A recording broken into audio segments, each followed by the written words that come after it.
A few moments later.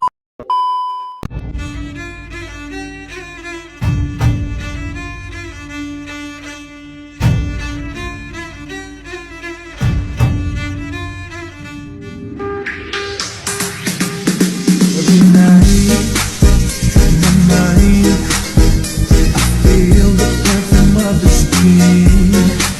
Baby, I don't deny you're the lady of my dreams.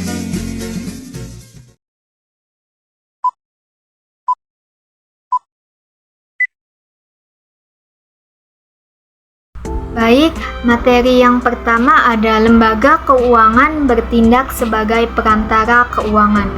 Lembaga perantara keuangan dikelompokkan menjadi dua kelompok berdasarkan kemampuannya dalam menghimpun dana dari masyarakat, yaitu lembaga penyimpanan atau depositori dan lembaga non-penyimpanan atau non-depositori. Lembaga penyimpanan yaitu lembaga yang menghimpun uang langsung dari masyarakat dalam bentuk simpanan atau deposito, contohnya giro simpanan atau surplus saham. Lembaga keuangan non-penyimpanan atau lembaga keuangan non-bank merupakan lembaga keuangan yang lebih fokus pada penyaluran dana, dan setiap lembaga keuangan mempunyai ciri khas usahanya masing-masing.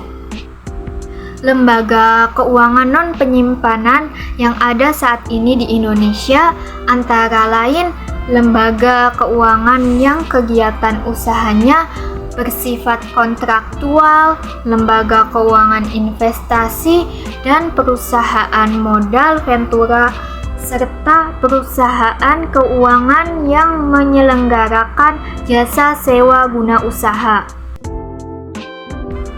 Dan selanjutnya ada struktur lembaga keuangan syariah di Indonesia yang terbagi menjadi dua. Yang pertama ada lembaga keuangan bank dan yang kedua ada lembaga keuangan non-bank. Yang pertama ada lembaga keuangan bank. Lembaga keuangan perbankan merupakan lembaga terlengkap yang memberikan jasa keuangan, usaha keuangan yang dilakukan selain mengarahkan uang dan menghimpun tabungan secara lebih luas.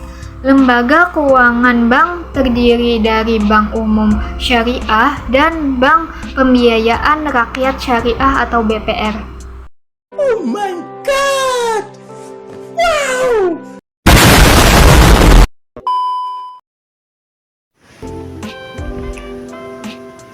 Struktur lembaga keuangan syariah yang selanjutnya yaitu lembaga keuangan non-bank, yang bisa dikatakan bahwa penghimpunan dana tersebut dengan cara mengeluarkan kertas berharga dan menyalurkannya ke masyarakat, terutama guna membiayai investasi perusahaan-perusahaan. Lembaga keuangan non-bank terdapat beberapa bagian. Yang pertama, pasar modal. Bertemunya para investor dalam bertransaksi. Yang kedua, pasar uang. Jangka waktu pasar pendek berbeda dengan pasar modal. Yang ketiga, dana pensiun, yaitu mengelola dana pensiunan. Yang keempat, perusahaan modal ventura. Para perusahaan memberikan biaya pada usahanya yang mengandung risiko tinggi.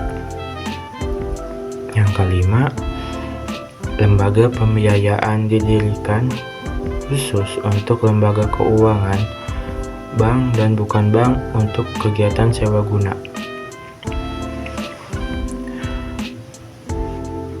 Yang keenam, perusahaan sewa guna atau penyediaan barang modal balik dengan cara sewa guna usaha. Yang ketujuh, perusahaan anjak piutang. Pengalihan hutang pelanggan dalam jangka pendek ke dalam pegadaian menyediakan fasilitas. menyediakan fasilitas pinjaman dengan jaminan tertentu. Yang selanjutnya, lembaga penyelenggaraan wakaf. Lembaga keagamaan yang tidak hanya menyediakan fasilitas keagamaan dan sosial. Yang ke-10, BMT atau Baitul Mal. Terdapat kegiatan pengembangan kewirausahaan, produktif, dan investasi. A few moments later. Materi selanjutnya yaitu tentang operasional lembaga keuangan syariah. Dalam operasional lembaga keuangan syariah, ada peran dari DPS dan ada peran dari DSN. Yang mana kedua peran ini sangatlah penting dalam lembaga keuangan syariah. DPS merupakan suatu lembaga yang bisa digunakan untuk memastikan bahwa bank syariah bekerja dalam batasan-batasan hukum Islam, mengetahui kerangka batasan syariah, dan menginvestasikan atau meningkatkan kapasitas di dalam bentuk syariah.